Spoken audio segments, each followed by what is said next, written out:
Hello and welcome to the I'm Not a Player, I'm a Gamer podcast. Regular host here, Miles. As I seem to be doing in every single podcast episode so far, massive thank you to everyone who's listening and tuning in and giving me feedback. All the feedback so far has been really good. I will not stray away from any negative if you have some of it. I need someone who can offer me some better knowledge on what to do with my backdrop because it's just become moved into a new place, throw stuff on a shelf and see how it looks. So it's slowly getting organized and looking a bit better, but there's lots of room to be done. And I'm sure at some point there'll be a neon over in the corner rather than a penguin picture, which, as you can tell, that's my level of artistic style. Funny enough, I've actually managed to do a really good transition. And talking of like artistic style and someone who knows an awful lot about how to make something look good, including myself whenever I featured with the award show, I'm joined by the head of broadcasting at Mega and the Esports Awards, Ali Rezvan. How are we, Ali? Good, mate. Good. Not too bad. Getting over now a couple months after the show. So starting to get those hours of sleep back in. But yeah, doing well, mate. How about you? Yeah, I'm not too bad. I don't know about you, but the moment that the awards finished, it like 2 years ago, it took me a couple of days to get over the jet lag of Vegas. Like I only really fly out America for the awards and that's it really. Like, but this past year, it took me a long week to get over all the 8 hour time difference. How's it for you? Yeah, so I mean at this point I'm there like at least a week a month is how I describe just the average. But when I'm there for the awards, I go out roughly a month to a couple weeks beforehand, so we do all the pre-production. And so like by the time of the awards, I have enough time to where I am on time zone. What throws me off is the hours of the show. And so like all the late nights, early mornings, like by that point, I feel exactly like you guys by the time I come home. I think it was like this year I got back, switched everything off. I was like, all right, I'm gonna do like the cleanup bits I have to do. I'm not gonna talk to anyone. I'm gonna be a hermit. I'm gonna get into bed. I'm just gonna watch Friends or The Avengers just on repeat. Yeah. And that's it. Like I'm not gonna give you a week to just take everything in, and then I'll get back to work before Christmas. Um, before I dive into the awards, and I was going to mention, I know how many hours sleep you probably got based on the awards, and it was not a lot, especially with that red carpet. But Yeah. for people who obviously may not know who you are or what you do, like who are you and what do you do? I guess.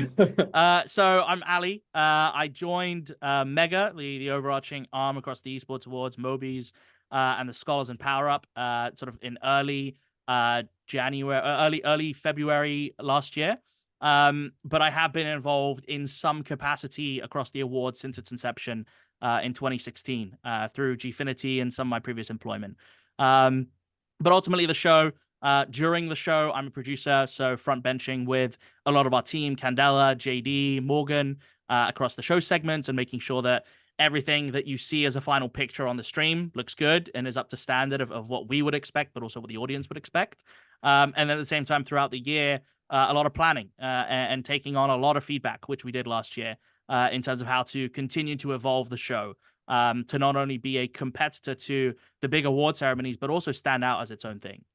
Yeah, for sure. And speaking of someone who's been there a couple of years now, and I've seen just the progression from the first year that I was there to the second year was massive. I mean, I mentioned it a little bit then, but the red carpet that we had at Resorts World was unbelievable. Like I remember, like we had our sort of office area overlooking the giant globe, Yep.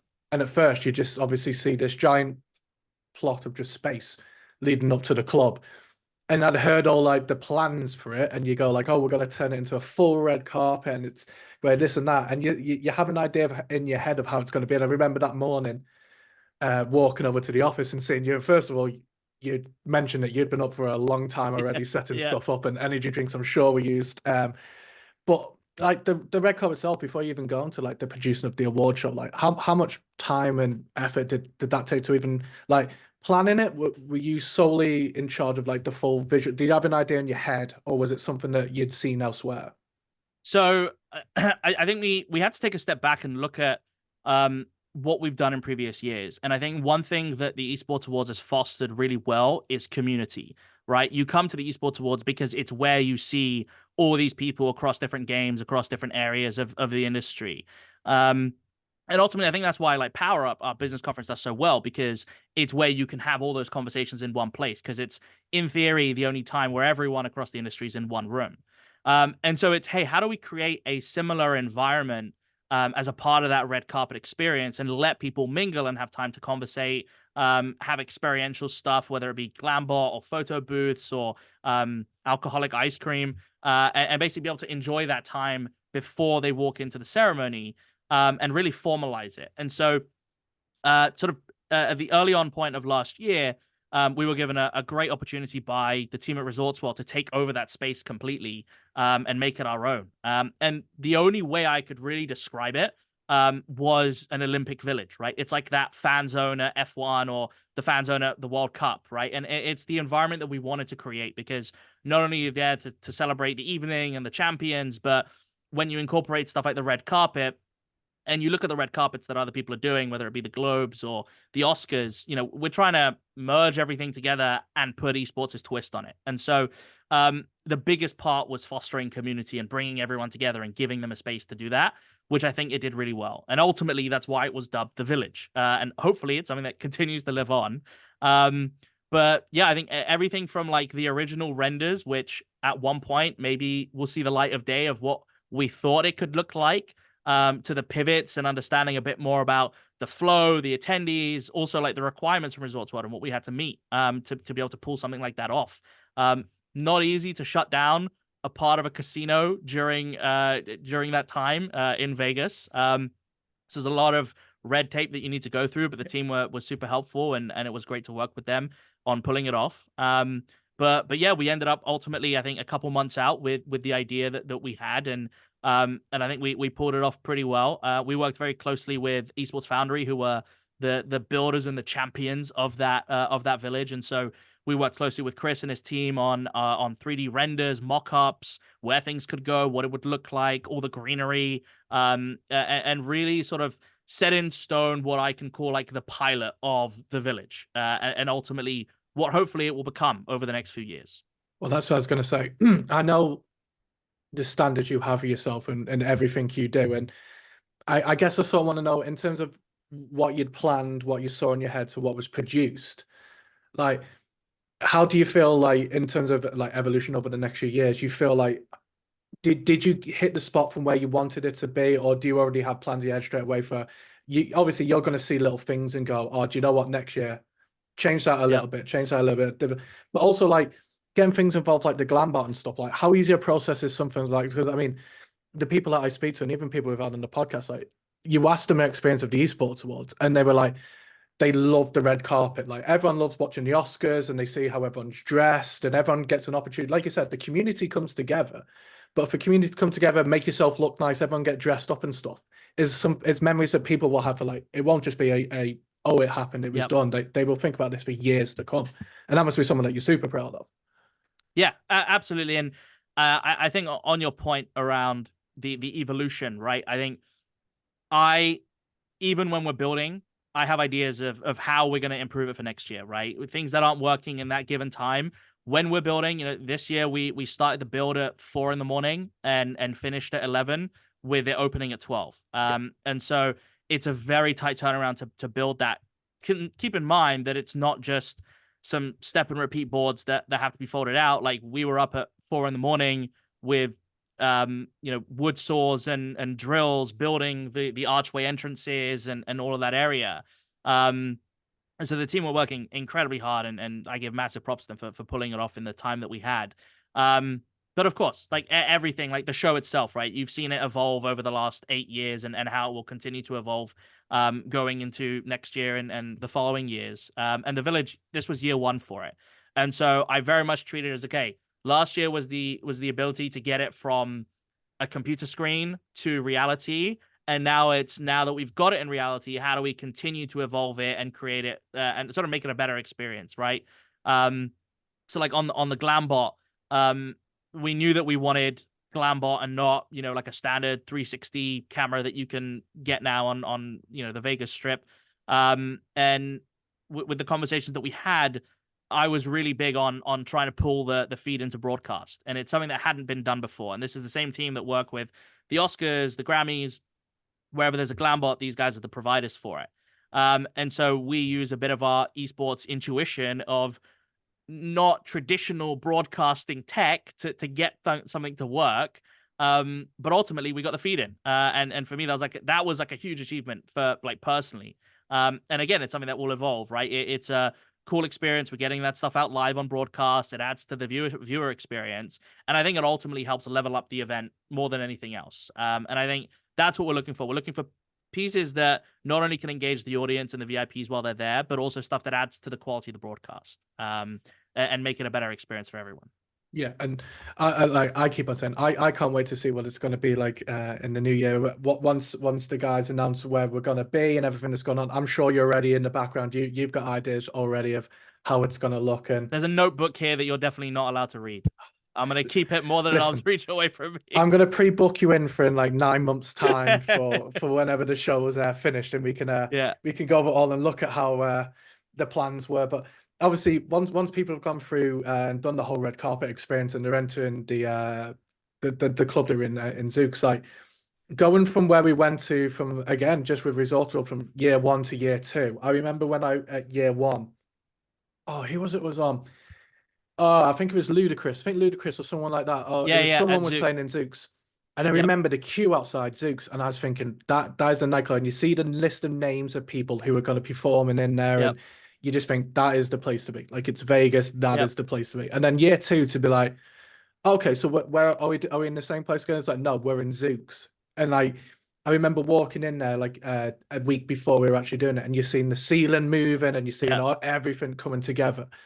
Like, how much of a challenge was it for you, like, to think, right, we went from an arena stadium layout event to a nightclub, which is, I guess, the nightclub's a little bit more what you commonly see with the Oscars or others, where it's table seating, so it's rather than it being stadium layout. How much of a challenge was that for you to go from one to the other?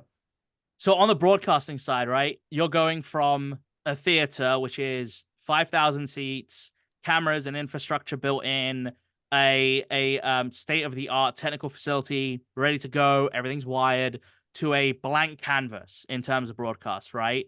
So that is the biggest challenge. You're taking a venue that is not fit for broadcast and getting it up to level within a day, 2 days, right? By the time we need to start rehearsals. That is the biggest problem. And that is the biggest challenge that we faced.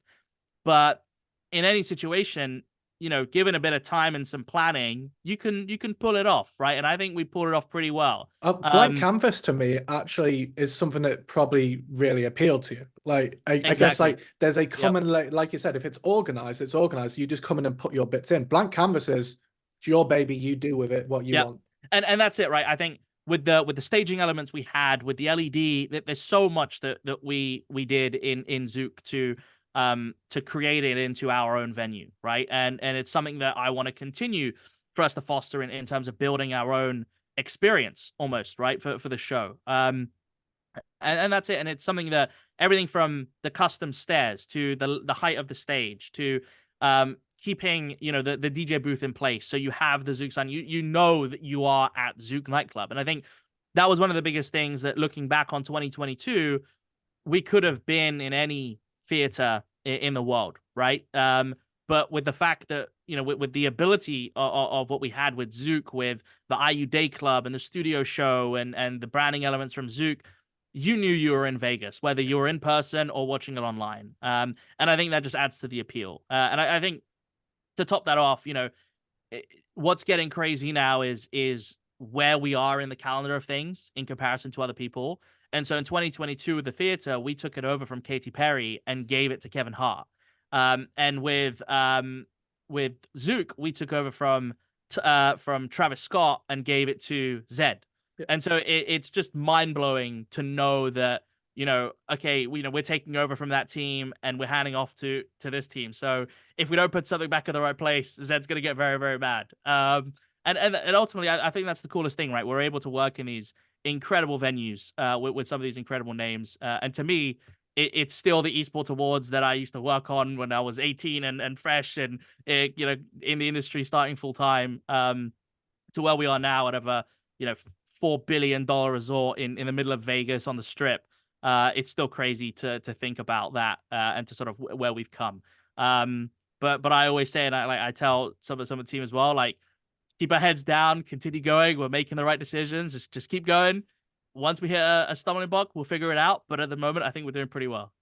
Well, I was going to say, like the way it's evolved, it's almost so smooth that sometimes it can worry you that there wasn't like now. Obviously, in the backdrop, I'm sure there's times where you're sweating, thinking there's a lot of things on here that no one will ever see or ever. But we don't talk about what's going on here. Just keep going. Yep. But like, did you ever think it'd get to a stage where like Pac-Man on the side of this $4 billion resort? Like, how can you even like? Obviously, I can't wait to see how you progress and what Yeah. is next. But how does the process of even going, what are we gonna do? This is an opportunity we have. Let's do it. Like the execution on that just must be scary, but at the same time, like I'd love to see the planning for something like that. Yeah, and I have to put it down to the people that are involved, right? Like when you have the minds that we have from a broadcasting, technical, all of these levels, and I tell the team like anything is possible, right? You just need to speak to the right person that has the right knowledge in a specific area, and like with something like the world record, Mike came to me and said like, hey, look, hey, there's this opportunity, like we could pull something like this off. And straight away in my head, it's red flags. How are we going to do this? How does the Yeah. feed get there? What's the lag time? What's the delay? And I remember like we had a conversation at one of the nights where Zook was open with their team, and everything clicked. Everything came together of how this feed was going to get from that studio floor all the way up to the screen. And the day that we tested it, to just get it into the system, right? That was like the biggest sigh of relief where I pressed the first button on the keyboard and it came up through the system and we saw it move. And this wasn't on the side of the hotel. This was just on the system. And I was like, okay, this is gonna work. That's um, evolution. Like you see one stage, exactly. you go, right, how do we make it just bigger? Yep. That's it. And that's it, right? Everything is a technical challenge, but as long as you have the minds that you can pull together to make it work, anything is possible, right? We put people on the moon. We send people to space every week now with SpaceX. So, hey, breaking a world record for the largest screen ever to be used to play a video game. As long as you got the right people, it works. It works pretty well. Yeah, I'm waiting to see what's the next video game that we could figure. It's like, okay, how do we get bigger and what would be the next game? But I actually love the fact that it was Pac-Man. But from like the whole event itself, obviously, like we mentioned, you have the red carpet and you have it, but it's not just that, like the broadcast and like the pre-show, everything that's going on. Like, did you, when you look back at it, do you have like a favorite moment or a particular moment that stands out for you? Like, it's really difficult because you were involved in so much that's going on, and I Yeah. guess you could say, as a whole, the esports world was a success. So just its success alone in the way it's evolving. But Yeah. do you have like a standalone moment or any like I don't know where you think when you Okay. look back at it, you're gonna go, that was a challenge that we really overcome. I mean the world record obviously is peak challenge and overcoming, right? Yeah. Like that is fear to the max to, and then everything being put aside. um I think I can't choose one. I have to choose multiple. I think the first one is the IU studio and the talent on there, having talent from across the industry, some of the best talent in the world on that desk, and the banter and the level of professionalism that they had was incredible. I think they did an incredible job, and it was so nice to see that shake up to the format and having that desk. And it was like you were watching. Hey, it's their commentary throughout the night, right? Like they're sharing their thoughts and their feedback, and it was a nice change of pace. So I really enjoyed watching that just as a viewer. I think another highlight for me was Wave Punk winning host of the year. Just the way that it was shot. Like if you go back and watch it, we've got the cameras picking up. It's sunset. His reaction running through the venue. That to me was a dream. I think it looked incredible and it looked perfect. I hope he's happy with it. With how it turned out. And I think the other one is the village, right? I think it was the first time that we'd experimented with multiple broadcasting positions. We obviously had the likes of EEVSU in the village, who one of the funniest guys I've ever met in the industry. And then Herc and Zoe on the stage. Again, I think for me that was pinnacle of where we're getting to, and I think I'm very biased, but when you start to put our show up against some of the big dogs, it does start to align now, right? In terms of the quality of what we produce. And so I'm really happy with how it came out.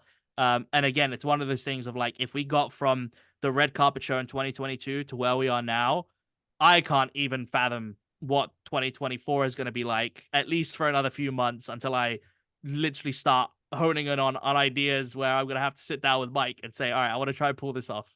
So I think those are like my key beats, my favorite moments of the show. Are you telling me you haven't already had the conversation with Mike about ideas? Like, I look, because when I get Mike on, I'm going to be questioning him now. Now I know. I things come to mind. A lot of stuff can be a passing thought, and I think like something that me and Mike do really well is we just bounce ideas, whether it be sending them on WhatsApp, sending voice notes, right? And ultimately what ends up being the show. And I always say like you'll go through 90 bad ideas until you get 10 really good ones that are worth building. Um, and I think that's the best way to do it, right? Because you want to stress test every single one of these ideas, right? You want to see, does it fit in with the format? Does it fit in with the talent you've got? Does it fit in with the technical ability that we have? And sort of, what you can do to really push this forward. So yeah, I mean, we've had some ideas. We are talking about things for this year and how it will shape up.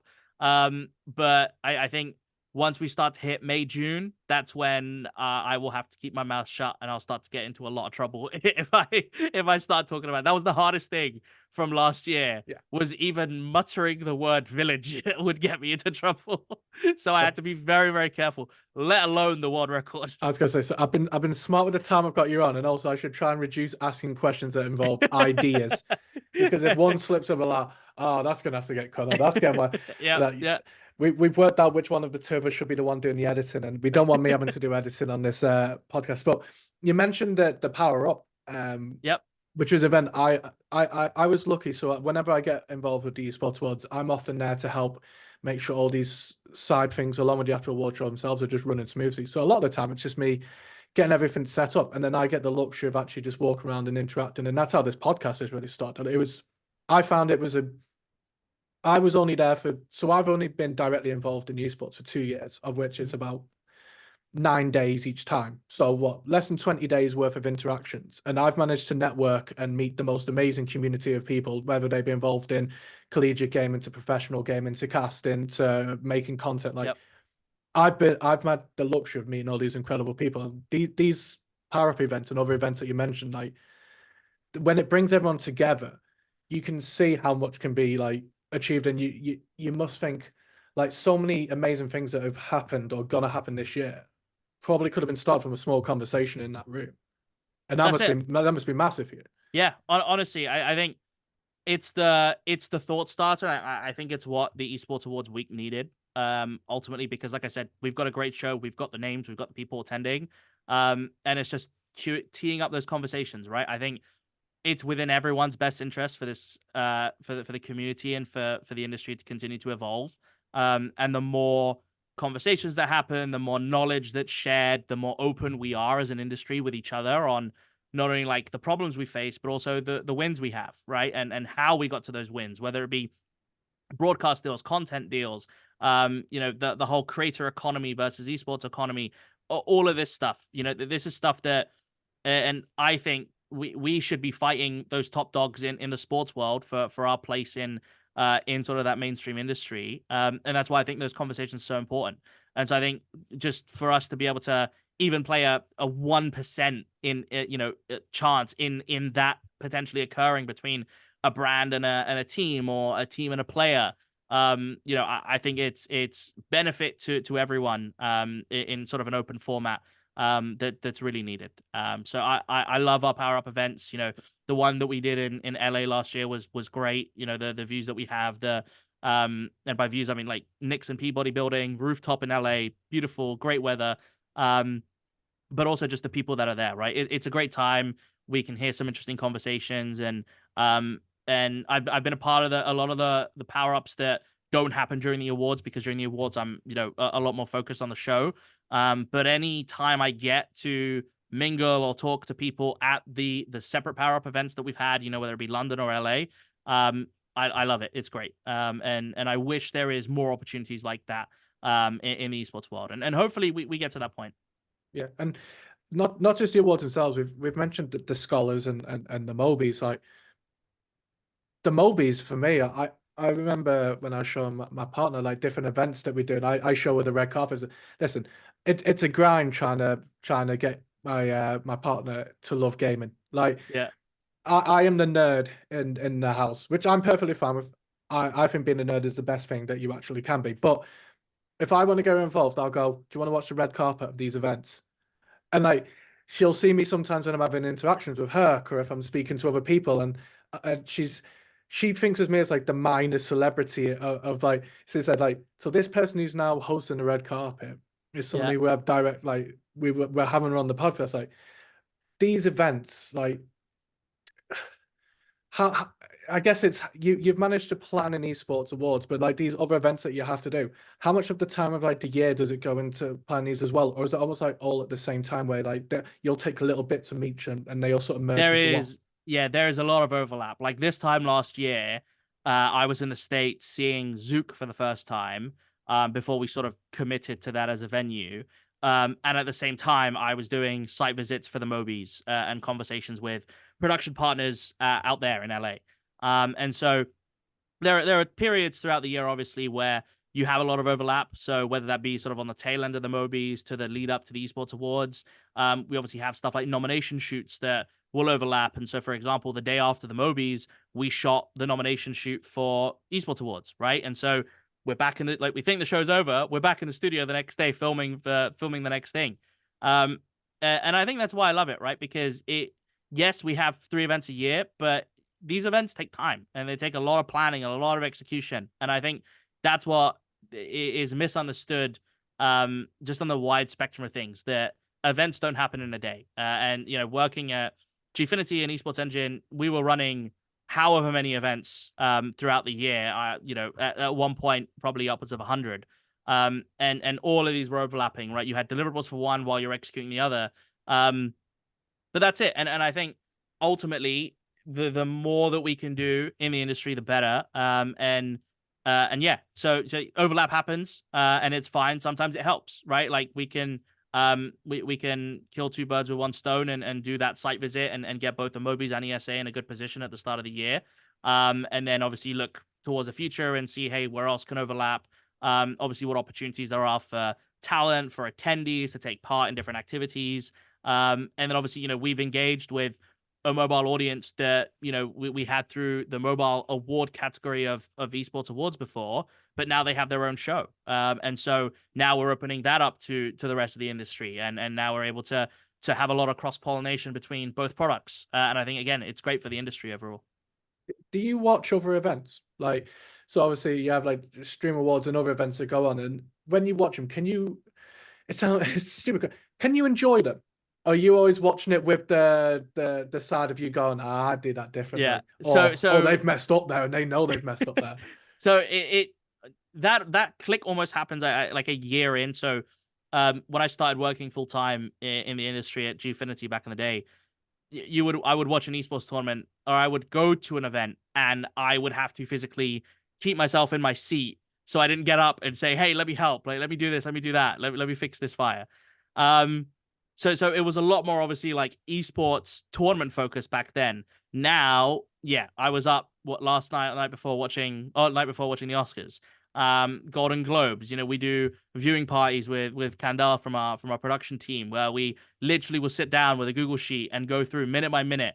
Hey, what have they done well in terms of graphics? What do we need to fix, right? What format do they have? What do we have to avoid? All of these different things. Stream Awards, great example. I think it's a fantastic product. Cutie does a incredible job of putting that event on. And then you look at something like the Oscars and the Golden Globes. We had to study years and years of footage of that to be able to get our red carpet up to a point where it was industry standard. And I'll always go back and say that the show that I will always now benchmark as the best red carpet show that I've ever seen is the 2020 Golden Globes. Right, just before COVID, Ryan Seacrest hosting. The venue was incredible. Beverly Hilton. The stage was fantastic. All the names that you had there, and the flow of the show, the ad breaks, everything was perfect. Ricky Gervais was hosting that year for the show, and he was incredible. He done very well off that. He was Yeah. already a popular figure, but he yeah. But that's it, right? I'll almost use that, and it's you obviously still have to do something original, but you need something to benchmark against. And so I will always look at that and say, hey, that is where I want us to get to, and even further. And you know, I'll always look at that as inspiration. And again, always learning, always watching. You know, I can't just watch our shows and build on our shows, otherwise we wouldn't have gotten to this point, right? We need to keep looking, and competition is great. Honestly, anyone who says competition is not good, I don't think they know what they're doing. Competition helps whatever industry you're working in, whether it be a product or an event. And it drives you to do better because you have skin in the game, right? You know you want to outperform this other show, or you know they did something, they didn't do too well, so now you want to take it and do it even better.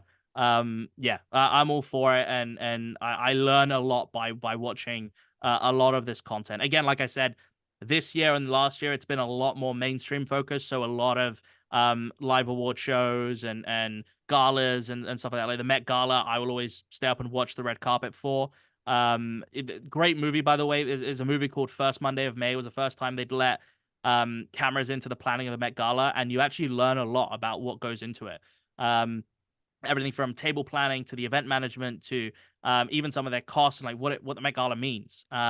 And so, yeah, it's just like free tuition. It's free learning.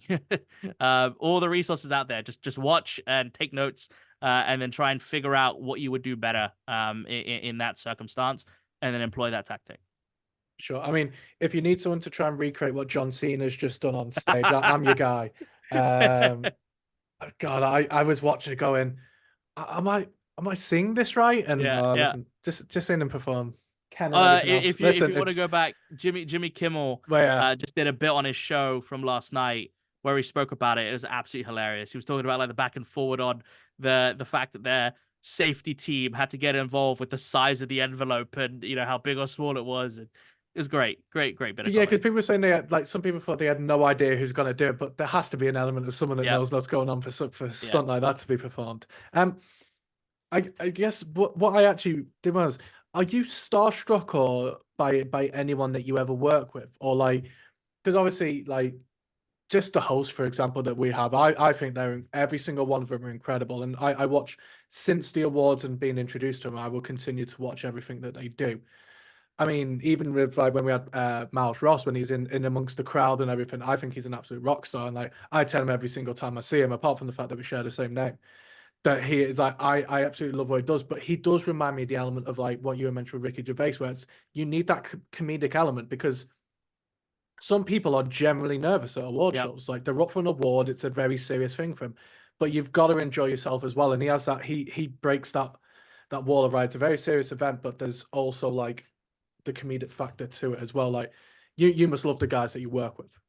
Yeah, and I think on the starstruck level, I think being in the industry for as long as I have, it has started to fizzle down because you meet these people, right? You don't meet gamer tag, you meet first name. Yeah. And it's a lot of, especially when you transition from being a fan and watching their content and what they do to then working with them.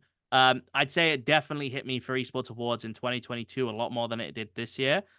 Just because of the weight on my shoulders it was at that point. I wasn't full time at the company yet. It was my first time in those shoes. And so I had to get through a lot of a lot of starstruck that you know sort of working with a lot of talent we had.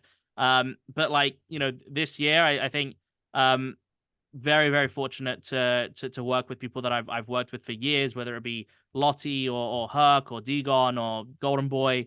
And that's it. You kind of you move forward from it. And I think you realize that you know even when we start to get to that bigger level, obviously the day that a Margot Robbie for some reason would come to our award show, yes, I will be very starstruck. Spoiler alert for this year. Spoiler alert, yeah. Yeah, or like even like a Sacha Baron Cohen, right? Yeah.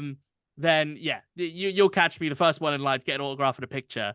But the biggest thing is like you kind of gotta reinforce to yourself that you still got a job to do, and like yeah, you could take your photos after the show, man. Like we got to get through something. Let's get through the show. We'll figure it out, and then you know we'll all enjoy it. But yeah, I think you've just got to keep your mind in the right place. You've got to stay focused. And that's it. Like I've had the pleasure of working with like a lot of top names. I think the event that I was starstruck at the most, we did an event while I was at Gfinity for Amazon Prime, and it was like their Prime Day event, and we had in one room we had Maya Jama, Robbie Williams, Harry Kane, Mo Farah, and a couple Thierry Henry and a couple other people. I had to give Robbie Williams his coffee. Oh, Uh, awesome. Harry Kane, I think, realized I was a bit starstruck because I'm a Tottenham fan, Yeah. and told me, "Hey mate, you're speaking a bit too quick. Can you slow down?" And, like you start to realize at that point, but yeah, like I think once you rip the band-aid off and you do a couple of those events, you realize that these are just people, and you kind of just break that glare of the TV screen in front of you. And that's it. And yeah, very like the talent in the esports world are super nice people, super great, and I think like a big factor of that is Twitch and streaming, right? Because someone can stream and you can pop in their stream and say hi, and they will say, "Hey Ali, like how's your day been?" Right? And you get a different level of connection Yeah. with a streamer than you would do a celebrity, because you don't have the ability to just go in and start chatting to Killian Murphy. It just doesn't happen. And I think it does break down that barrier a bit, because they are able to communicate with the fan base. Obviously, we're events based as an industry, right? And so I've seen people, yeah, they line up for autographs with players, with talent, with people who I would just consider friends. But a lot of these people look up to them, and ultimately, I go back and I say in my head, yeah, like 15-year-old Ali has pictures with a lot of these people that he now works with, right? But it's just funny, looking back on it, and I think it's that new generation of influencer. And I am really, really happy that we work with the people that we do and the people that are involved in the industry, because we could be working with with people that are involved in other industries, and I think but I think at the end of the day, the influencers of today in the esports and gaming space were once fans, and they put in the same amount of effort. So I think they are a bit more understanding to that than other people in other industries. Yeah, I've mentioned a couple of times about the community side of gaming is something that I think for anyone that ever listens in, I always try and reemphasize. Is like, I mean, 2022 was similar for me. So I was when I was growing up and I was into gaming, I was in certain people's Discord community chats, or I would watch them on Twitch, I'd watch them on YouTube, and in the case of a lot of the Optic guys and the 100 Thieves guys, like I have signed memorabilia stuff that I would cherish. And like, Yep. I remember 2022, and I was just and me and Santi were just walking down Resorts World near the casino, and suddenly Hex and Hitch just walked down, and Yeah. my head instantly just went, "Holy, that's Hex!" Yeah. Yeah. Like that right there. Then like Hitch, I'm there like I have a signed Hitch hat that someone got for me at a COD event, and like Yeah. and I had that moment where I was like, right, I'm wearing my esports stuff, so I'm there like introduce myself, just a big fan here to help with anything. And after a couple of goals of doing that, but then it's the way they actually talk back to you. So I think with celebrities, you'd always be like, oh, can I have a picture? Can I have an autograph? And they'll do Yeah. it and they'll be nice. But you almost feel like they don't really care about how your day's going, anything like that. Everyone that I talk to, like they generally are asking how you're going, like how was your flight, how are you finding America, like they seem to have a genuine care, like, and like I've gone from being in Discord chats with people to, like you were saying, I'll go on like Herx's or Alicat's like Twitch, and whereas normally if you just post a thing and like a celebrity thing and just go, hey everyone, how's chat will talk to you. Yeah. But it's when the people that are streaming actually go, hey, Miles, how you doing? Oh, I saw your Instagram post the other day. Yeah. That looks really cool. And you're there like, these are people that a few years ago were people that you looked up to and watched. Like, Yep. I try and emphasize to everyone listening that like they generally care, but they care about the people who tune in and watch them. They care about the people who put the time into our industry, because without that, it's like sport and everything else. Yep. Without the fans, without the people watching, there isn't an industry that like they've Yep. got to be something to, and they are the most genuine, amazing people. And even the people who are presenting, who you deal with an awful lot, like when I'm just checking in with them and seeing how they're doing, you sort of expect them to be stressed or a little bit nervous, but they're still giving you all the time that you wouldn't even expect. And Yep. it's amazing. Like, I absolutely love that side of like the community side of it is huge for me, and it's what makes me like really look forward to these events every year. And I think like one benefit that I had that helped with this whole getting over starstruck was I worked in competition operations like League Ops for 7 years. And so with that, you're a referee. You've got to be straight faced. You might have person X who used to watch as a kid who you used to be in their streams all the time, you used to sub, you used to watch every single video that came through your subscription inbox, you couldn't talk to them, you couldn't interact. You would tell them, "Hey mate, sit down, start the game," and you would be there to officiate the match, basically. And so you have to put on a front, and I had to work with a lot of people who that was a very big thing for them, right? They had to get over it. I had some great mentors, and I started when I was 15, so it took some time, but by that point it kind of hit for me, and I sort of realized, okay, I have to act a certain way. um but yeah, like the people that I know in the same position, we were I think like disciplined pretty well to like have a boundary between um players, or whoever was competing, and yourselves. And so you're always taught to be professional, not take any photos, all that sort of stuff. And yeah, like it was cool. Like you'd go home and be like, yeah, I worked with the Sidemen today. I worked with KSI. And your friends were like, did you get a picture? And you're like, can't do that. It's not right. I work in tournament ops. You're not allowed to do that. Yeah. But yeah, it's fun, and ultimately, yeah, like you said, I think it's that sense of fostering community which is so important to esports, which I don't think, and I haven't seen in any other industry, if I'm honest.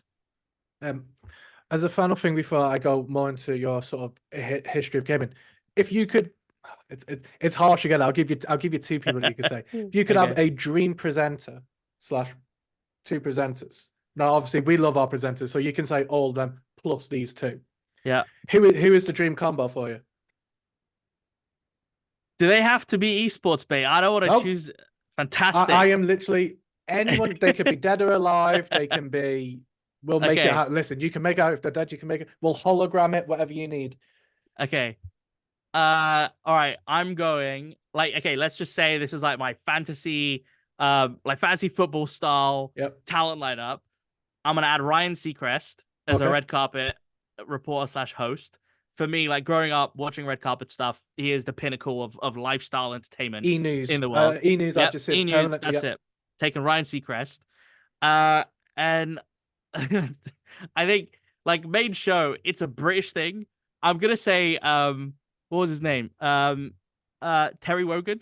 Okay. Like again, growing up, you used to tune into like Eurovision style. Children Need or Eurovision, or even Graham Norton. Actually, scrap that. Graham Norton. I'll take Graham Norton any day.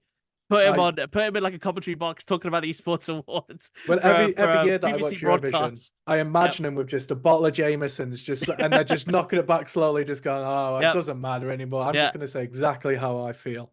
That's it. No, I would love to, no context, put him in a booth and get him to commentate over the esports awards and stream it on BBC and just see what he thinks. Like I think he's just one of those presenters that, again, you got to think like, the concept of what he's doing for like Eurovision makes sense, but what he's watching, it's all in, hopefully, like I always prefer a Eurovision performance which is in native language. Graham doesn't understand 40 languages, so he's just reacting to what that song is and what the performance was. He gets a little note that says what the song's about, and that's it, and that's all he has to go off, and he has to run with it. Yeah. So I think it'd be really funny to see like a Graham Norton esports awards commentary. I think that'd be great. I'm looking forward to the message to Mike now going, hear me out, Mike.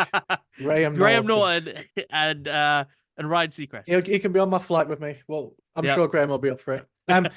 But so obviously I mentioned like my upbringing. Obviously early on I played a lot of 64, the classic Nintendo stuff, and obviously I moved towards Optic with the Koji. So how did gaming, do you remember how gaming sort of began for yourself? What was like the first console or game that really like got you hooked? So my cousin gave me, now I was one of those children where video games and parents didn't really mesh well until they start to see that that's kind of what I wanted to do. And so my cousin gave me my first console, which was a Super Nintendo, which I still have. And so like I was maybe like 7 years old, literally every morning before school, I'd go into my parents' room, turn on the TV, play some Super Mario, and then go to school. And then again, like uncle bought me a PS1 and then PS2, and then I started to buy my own consoles at that point. But if I have to go like the earliest memories is like Super Nintendo. It was either Super Mario or Road Runner, I think it was called. Yeah, those two were like, if earliest memories of playing a video game were probably those two. I remember with my parents, the issue was I always tried to play games that if I tried to play Grand Theft Auto on my parents, they were having none of it. But I remember even That's getting trouble. why It was that's why wrestling you for have a me. cousin. That's why you Oh, have a cousin that's older than you. And so when you used to go around every Friday for family time, you would go upstairs and I remember he'd be on his PC and I'd be like, all right, can you do the codes for me? Can you do the cheat codes? And he just look at him like a god, like he's there just memorizing everything, pressing all the buttons the old days of every having the five cheat minutes. codes. Yeah. If you open up you can case for your game and you just have an A3 sheet of A4 Yeah. sheet of paper just with all the codes on there. Like, I remember there was a gaming magazine, cannot remember the name of it, but it came with like a little booklet and it yeah, had like all the cheats for cheat the codes latest in there. games. Yeah. And you would go through, you'd flick through it, highlight the page, and then you would go back and at that point you're kind of too young to play a game well. And so every 5 minutes you're there going R1, L1, L2, R3. That's because games were so much more difficult when we were younger. I keep on saying this, so like I tried to play Crash Bandicoot not too long ago, and I was so bad at it, but I felt the rage building up, and I forgot Yeah. what it was like to actually have to play a video game that wasn't not scripted, that's the wrong phrase, but like a lot of games where even if they're open world, they have a basis of what you can do. Yes, you can use Crash Bandicoot, man. You've only got like a little thing to use. Oh, Yeah. I found myself raging thinking, I remember from a young age where all my anger would be taken out on this game, and countless controllers probably as well became a victim of it. But just games like Crash Bandicoot and Rayman and stuff like that. But wrestling was the game that I Yeah. remember. I remember once getting caught by my dad playing wrestling when I was younger, and I got the biggest shouting at, and it was just, and it was said like, right, I've got to wait now. I've got to wait till I'm older before I can play these Funny sort of enough, games. mine was same similar vibe, right? You'd think it was like Halo or Call of Duty. It was Tony Hawk. Yeah. When they released the first Tony Hawk that was like 18 plus, I think it was called Project 8. Mm. And it's like parents walking at the wrong time, you're smashing the skateboard, guys swearing. Yep. Yeah, questions start getting raised. But yeah, like yeah, I think like early day console games is like Driver on PS1. Or yeah, like Tony Hawk games on the PS2, Simpsons Hit and Run, and Oh, Simpsons Hit and Run is yeah, just like and they need to remaster it properly, yep. where it's just because it was the Grand Theft Auto that everyone Yeah, the everyone kids could needs play. now. Yeah. Like I Um, love all the graphics and everything they're showing for the new Grand Theft Auto. Everyone's super excited. If Simpsons Hit and Run came out yeah. remastered, it'd Yep. compete. I think yes, Simpsons Hit and Run, and then NBA Street Mm. V3. I used to play a lot of that. I was really into basketball as a kid. So I used to play a lot of that. I'd play those on rotation. Did you ever venture in any form of competitive, anything like that, or like we talk about like Call of Duty when the first sort of Call of Duties came out for myself, it was Call of Duty 4 and World at War, Yep. and online gaming just became a thing. So obviously, originally you were the best in your street or you were the best in the school, and you Yep. thought, right, I'm the best at Call of Duty in my school. But then the moment you'd log online, you got taught a lesson fast. Like, I realized very early on that competitive gaming was not going to be my career. Yep. Like, did you ever like how did you play when you played online? Were you any good Similar or? similar path to you. My peak, so I'm 25. So peak for me was Black Ops 2. So that was when I was 15, 16, right? Unfortunately in the UK, same age as you take your GCSEs. Yeah. So very, very questionable time to play a lot of video games.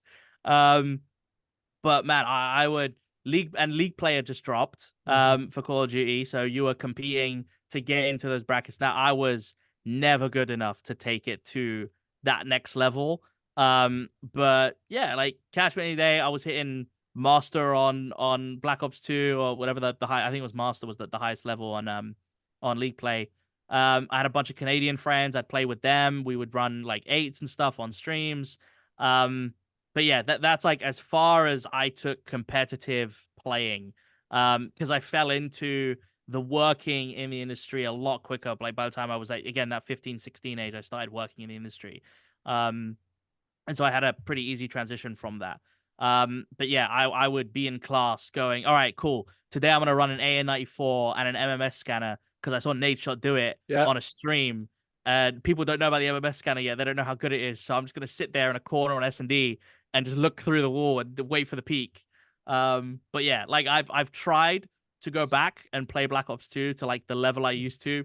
It's not happening. Not happening. It's funny that It's like a retired golf player. You go back, hit a swing. Nah, I'm good. I'm just gonna sit back it's and so watch. it's gone. It's funny Yeah. that you mentioned the GCSEs. Like it ages me a bit. I turned 32 a couple of weeks time. And Xbox Live came out literally the month before Hmm. we were breaking up for like extra revision for Yep. GCSEs. I didn't do a single bit of revision. Like every single day that my parents thought I was upstairs revising geography or something, Yep. I was playing COD 4, and I was every so often they'd be like, "What's that noise up there? Why are you making so much noise?" I'd have to play music while I'm playing to sort of drown out the fact Yep. it's me screaming at American people for the first time. Those lobbies were intense when you're 15, 16. And I remember going home to my GCSEs going, well, they've told me I'm going to do all right, so what does it matter? And I hammered Xbox Live. Like, Yep. the timing couldn't have been worse or better for me at the same time of it. Yep.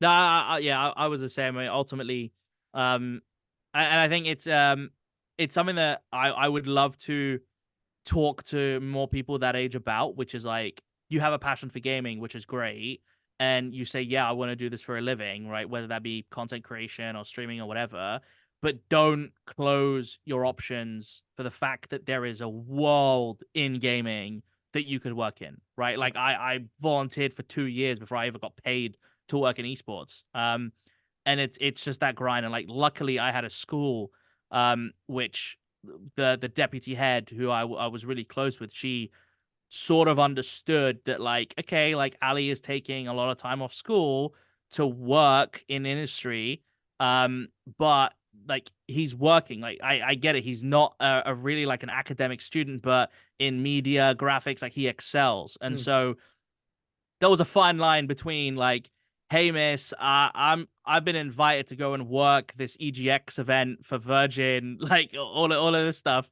And she would see it and know that I wasn't just gonna stay at home and play video games all day.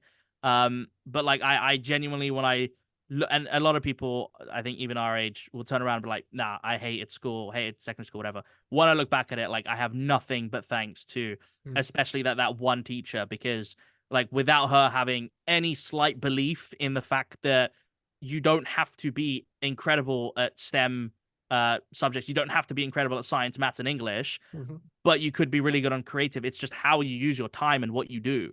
And like back then I was just fighting for opportunities and again networking and knowing people when I'm like 15, 16. And luckily it got me to where I am. So like I have all the thanks to them for like allowing me to even get here. I'm a big believer in that. For me, education as well. I was always told that I was going to do this, this, and this based on early years academic ability. But in my head, I always knew that the moment school was done where I could, I wanted to be out working, and I just Yep. wanted to get involved and get trained on the job and learn from experience. And I feel like there's even elements of like ADHD and autism is a big factor when it comes to school. Of they will affect the way that you academically achieve. But then when you go into the real working place, they can actually be huge benefits of how you turn those into a working environment, which I think is something that you've noticed more and more in gaming. Like as more and more people are actually being diagnosed, and it's not just people going, oh, they're a bit angry, or oh, they're a Yep. bit sad, or they're a bit different. Like because people actually taking the time to commit to getting diagnosed or diagnosing others. I feel like in the gaming community, especially, like there's, like you said, you don't just have to be good at a video game to be involved in the gaming Yep. community. And I feel like you're noticing it more and more lately that there's so many people getting involved that are coming from different backgrounds that isn't just you can play a video game, go. Like there's the way that your needs or ability can be different from not just an academic point of view. Yep. I mean, like on that, I got diagnosed with ADHD in 2021, Mm. and like it's always been with me, right? And like the moment I received the diagnosis, I was like, now my life makes a lot of sense. Yeah, Now it makes sense why I struggled in school and I really loved the creative and I hated everything else. yeah. I just wasn't good at it. And yeah, ultimately, like I think and I now think of it as a superpower almost, right? Like I have the ability to, if I'm obsessed with something, I hone in on it and I focus on it so much to the point where I that it's all I care about, and like I'm super thankful for the job I have. I absolutely love it, and you could probably tell by the amount of hours I put into it. Partially because of ADHD, right? Because I care so much about it, and like Mhm. every single step I do affects the show, affects what we see on screen. And so like ultimately it does play a factor into it. And so it made a lot of sense about my childhood. But yeah, I completely agree. I think there needs to be a bigger spotlight put on it. And like I had, gone to my doctors when I was 16, basically during GCSEs, and I'd said like I can't concentrate, I can't focus. And I was told I had vitamin D deficiency. Went to the same doctor, being at the time what, 22, 23, saying, "Hey, I think I have adult ADHD." She said, "Have you reported it before?" I said it, and she said, "Oh, okay. All right, let's get you checked out." I mean, I love the NHS. I love the fact that we have free healthcare, but it took 2 years for a diagnosis. And so the Oh, only thing I can yeah, say is I can't imagine, again, going back to being a kid and having, just imagine, even more severe ADHD than I do, and having to go through that in school. Especially during the time that we grew up. I think schools are a bit more open to stuff now, but back then, you were told you were dumb, stupid, you needed to get better at science or maths, and they only had one way of teaching you, and that was it. And they didn't cater it to people with different abilities. And so I do think, just even not even as an industry, but even just as a world, as people, we need to do more to shine light on stuff like that, because no two people are different. People learn in different ways, right? mm, We've always had this idea that some people are good at learning by doing, some people are good at learning by watching, and some people are good at learning by reading. So if we can have that understanding, like I as ADHD actually fall under doing. Like I'm like, just give it to me. I'll either watch a video on YouTube, or I would just figure it out. If it's a puzzle, I'll look at it and I'll try and figure it out. yeah, But I don't know why schools, especially back then, was so focused on like, no, you're gonna sit there, you're gonna read a book, and it's gonna tell you how to do something. yeah. So 100%, we need to shine a bigger light on it. Yeah, I mean, I had the opportunity after COVID, when one of my roles ended, because I was working and setting up labs for it. I decided to give back basically a little bit, because I'd always struggled more with my mental health when it came to high school more than anything else. So I went and worked in special needs at a local high school, and one of the things that I actually ran was a video game intervention. Hmm. So social communication is something that is really big, especially for high school kids that feel like they're different, and they don't realize that there's actually lots of people that are like you, or things that you have in common. And I always remember being like, I had this group of, I think it was 12 to 13 of them, all ranging from year 7 to year 11. And one thing that they all had in common is they all liked video games. Hmm. So it's like, okay, let's bring us all together, and what we're going to do is we're just going to spend an hour, a couple of hours per week. Let's not have that RS lesson where you're going to sit there and have to read through something that just isn't going to benefit you. Let's spend an hour, 2 hours talk about what video games we like, on loading up a stream on the board and Yep. stuff, and getting people just talking. And the way that, I mean, kids with selective mutism who, when they're around people, cannot talk, but the moment you go, oh, what was it? I loaded up. It was game fails we were watching. So we were watching just game Yeah. fails, and seeing every single kid's eyes light up and go, "This is game fail. Why is that character now upside down and not Yeah. like?" And the way it just brought people out of their show, and that's what I try and say to people is like, that's what's so big about this industry. Like, yeah, businesses are in it. There's always money to be made in certain things, but also there's a such bigger picture of what gaming actually does to Yep. not just community, but people growing up now, that it's the sort of thing that gives people confidence to actually like go and do, rather than feel like they're trapped inside themselves. Like, that's why as much as I love gaming for so many other reasons, it's more recently become something that I've never realized how much of an effect it's directly had on not just myself, but what it does for everyone else. Yep. No, Um, and like even in just to add to that, in like primary school, we had similar thing, but not with video games. It wasn't as big back then, but they would basically separate out, and it was basically some just a collection of boys. Um, but obviously we weren't the best at reading and writing and stuff, and so we would get taken out of lessons. I think it was like once a week, and it was actually programs through Tottenham Football Club and Arsenal, and so um, basically they had a coach who would come in, and we would do an hour of reading and writing. We'd read a book, normally about football, and work on like writing and stuff, and then we would go out and play football for an hour and get coached by like a Tottenham coach. We got to like write letters to. I wrote a letter to like Dimitar Berbatov, and Nice. A wrote back. Yeah. But yeah, like it's some of that which I think needs to be carried more into those important years of education, which is that year 7 to year 11. I think it's very core, and maybe even after year 7, maybe like year 8 to year 11. And I wish we could do more than just looking at it as one, grain of, hey, this is how we're going to teach people, and if they don't fit into this, then they don't fit in at all. Yeah.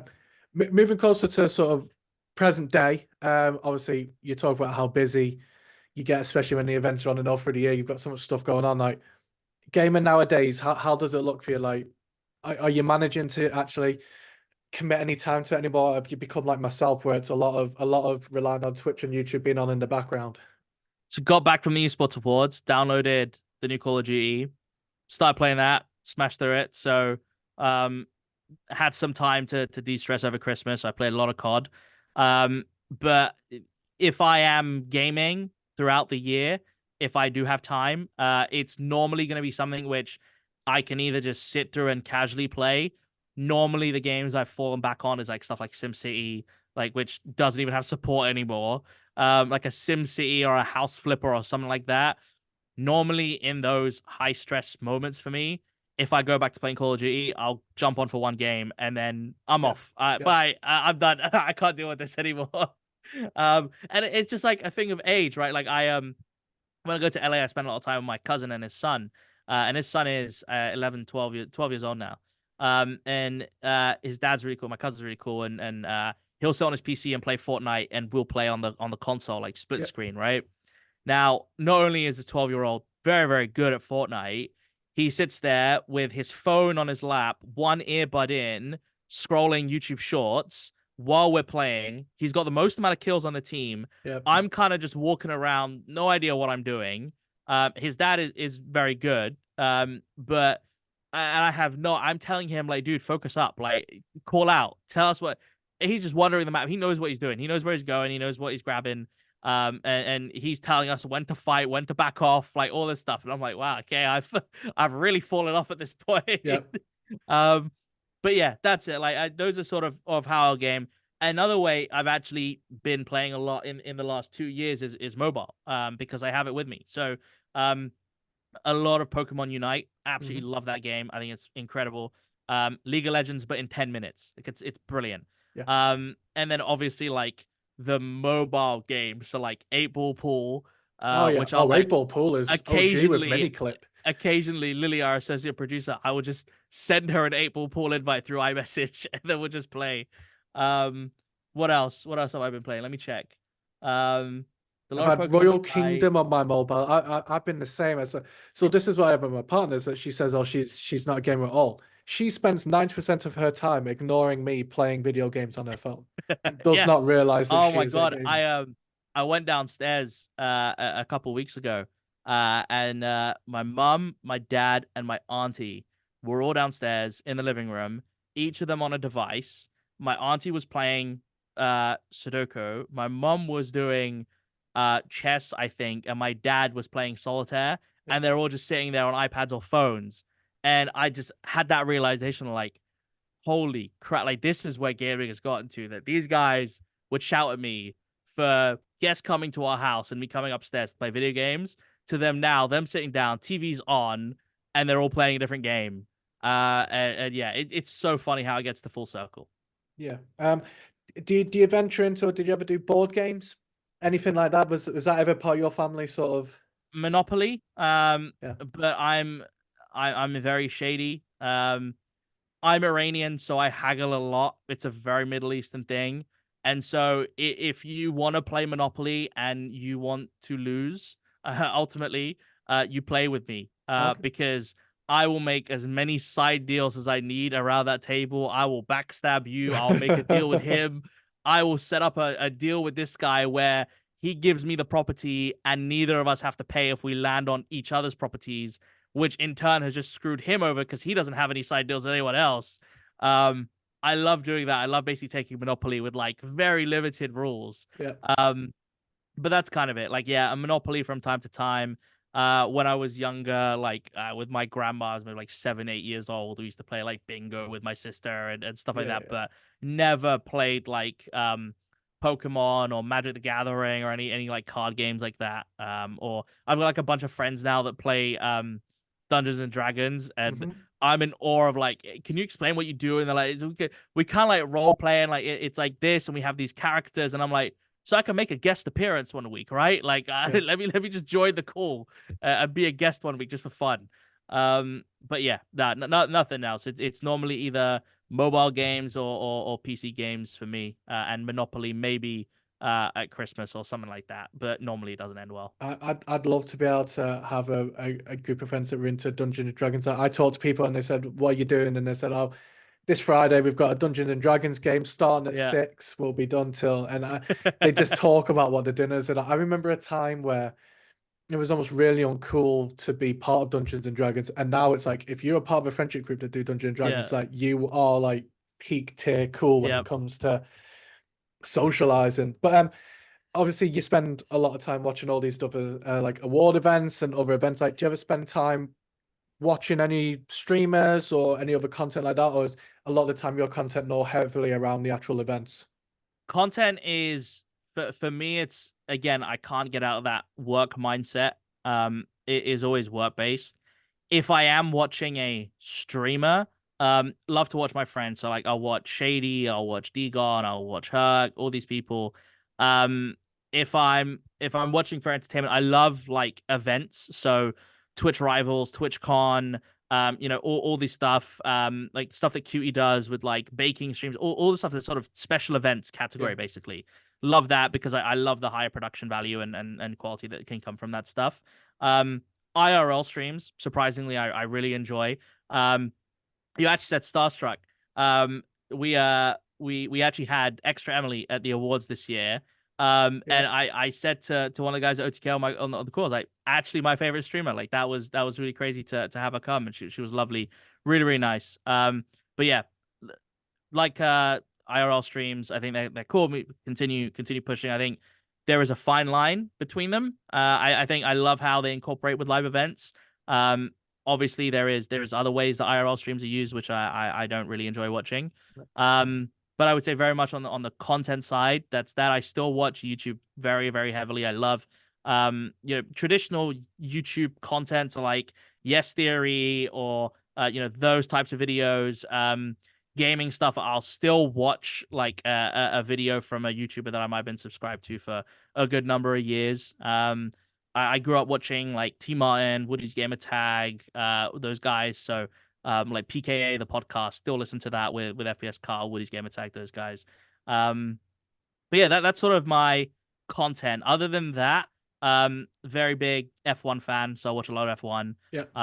And then dabble here and there with like NFL from time to time or NBA, depending on what's in season or if there's any drama at the time. I've told myself that I'm fully committing to the F1 this year. So I used to I'm a Good. Kimi Raikkonen Yeah. diehard F1 fan, and when Kimi sort of stopped, I stopped. Yeah. I just couldn't get on the Hamilton bandwagon, so I couldn't find that person to cling on to.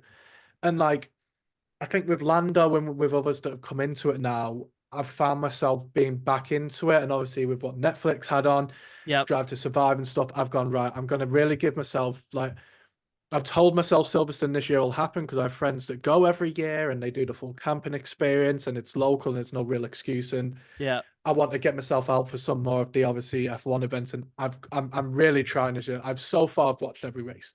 Good. Good. Hopefully it continues. But luckily with my NFL. The NFL season's stopped. Obviously, it's now Yep. free agency and draft, so I'm preparing for that. But I've got a little bit of an area where my sports are down a little bit, so now I can let F1 in.